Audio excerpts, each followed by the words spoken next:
شروع کرتا ہوں اللہ کے نام سے جو نہایت مہربان اور رحم دل ہے۔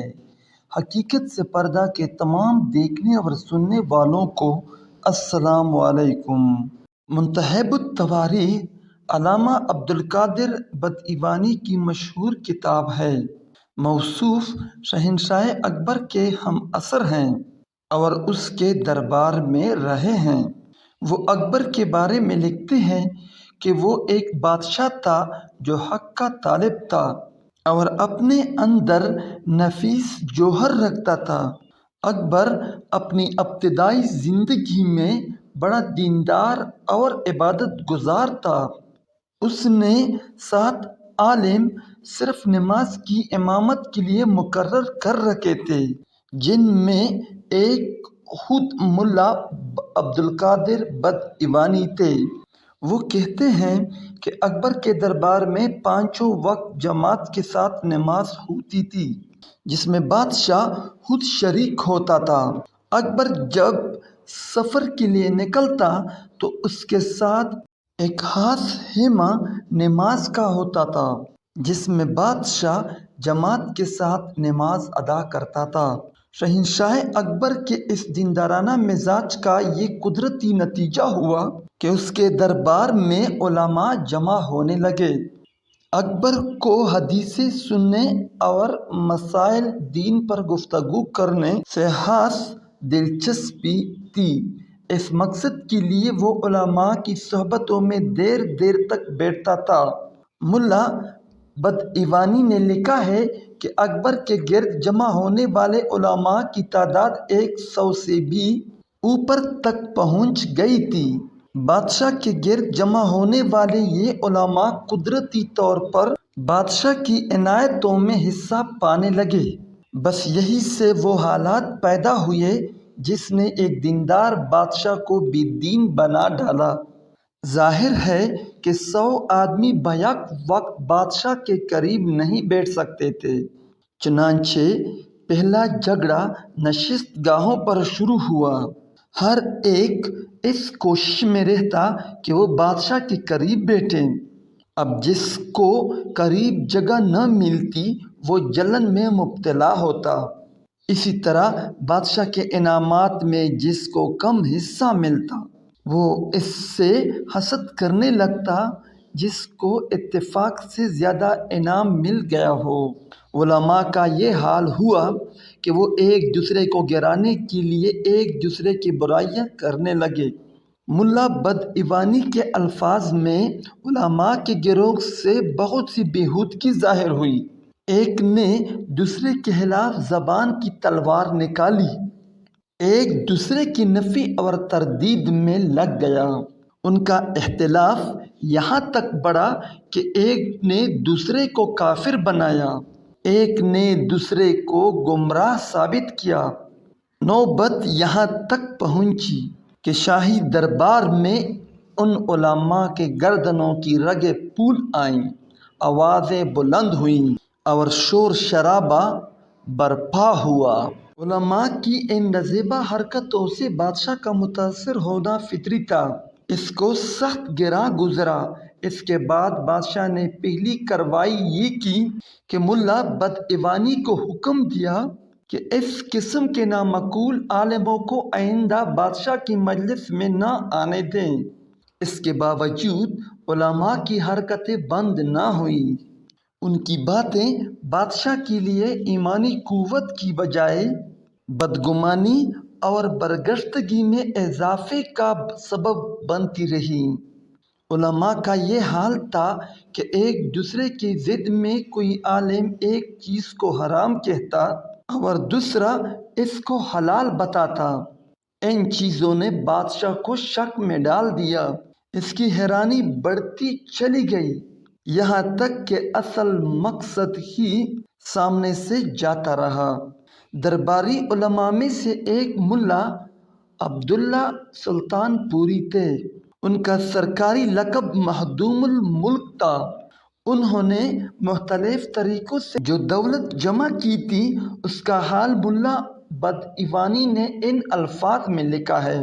ان کا انتقال ہوا تو بادشاہ کے حکم سے ان کے گھر کا جائزہ لیا گیا جو لاہور میں تھا۔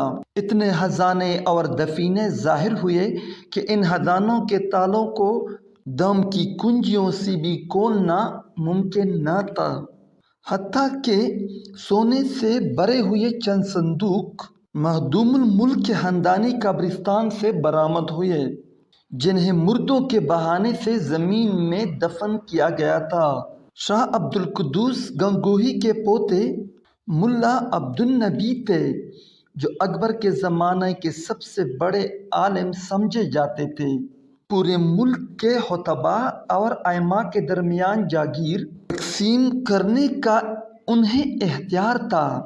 شہنشاہ اکبر ان کا اتنا زیادہ احترام کرتا تھا کہ ان کی جوتیاں سیدھی کرتا تھا، مگر مذکورہ مخدوم الملک اور ملا عبد النبی کے درمیان رقیبانہ کشمکش شروع ہوئی۔ ایک نے دوسرے کو جاہل اور گمراہ ثابت کرنے کے لیے رسالے نکالے۔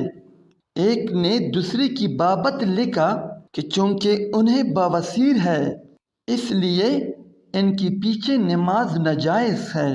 دوسرے نے لکھا کہ تم اپنے باپ کے آگ کیے ہوئے بیٹے ہو، اس لیے تمہارے پیچھے بھی نماز جائز نہیں۔ اس قسم کی لعانی بحثوں سے شاہی کیمپ صبح و شام گونجتا رہتا تھا۔ شہنشاہ اکبر ابتداً نہایت دیندار تھا اور دینی شخصیتوں سے بڑی عقیدت رکھتا تھا، مگر دین کے نمائندوں کی حرفات کو مسلسل دیکھنے کے بعد وہ دین سے بیزار ہو گیا اور دینی شخصیتوں سے بھی۔ علماء کا یہ حال تھا کہ جانوروں کی طرح آپس میں لڑتے۔ ایک عالم ایک فعل کو حرام بتاتا اور دوسرا عالم اسی فعل کو حلال قرار دیتا۔ ملا بدعوانی ایک اور جگہ لکھتے ہیں کہ اکبر اپنے زمانے کے علماء کو غزالی اور رازی سے بہتر سمجھتا تھا۔ جب اس نے ان کی پست حرکتوں کو دیکھا تو حال پر ماضی کو قیاس کر کے سب کا منکر ہو گیا۔ اس کے بعد اکبر کے دربار میں علماء کا وقار ختم ہو گیا۔ ابو الفضل اور فیضی جیسے لوگ دربار شاہی میں حمیت اختیار کر گئے۔ اکبر کو علماء کی باتوں کی کوئی پرواہ نہیں رہی۔ ابو الفضل اکبر کے سامنے علماء کا مذاق اڑاتا اور اکبر اس کو سن کر خوش ہوتا۔ ملا بدعوانی کے الفاظ میں کسی بحث کے درمیان اگر ائمہ مجتہدین کی کوئی بات پیش کی جاتی تو ابو الفضل اس کو نظر انداز کرتے ہوئے کہتا کہ فلاں حلوائی، فلاں کفش دوز اور فلاں چرم ساز کے قول سے تم میرے اوپر حجت قائم کرنا چاہتے ہو۔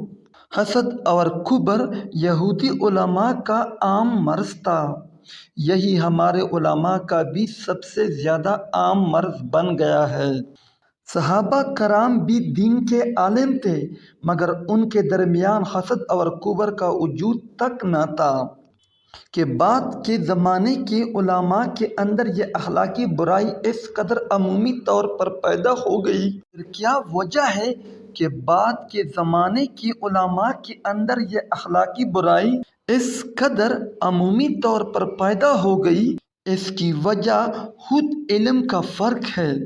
صحابہ کرام کے زمانے میں عالم ہونے کا مطلب کچھ اور تھا اور بعد کے زمانے میں عالم ہونے کا مطلب کچھ اور ہے۔ صحابہ کرام کا نصاب تعلیم صرف قرآن و احادیث تھا۔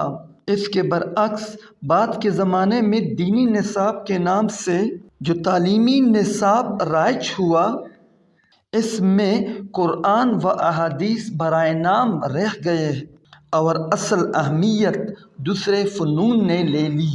اس فرق کا نتیجہ لازماً ظاہر ہونا تھا، کیونکہ قرآن و احادیث کے علم سے آدمی کے اندر خشیت پیدا ہوتی ہے اور فنی علوم سے احساس برتری۔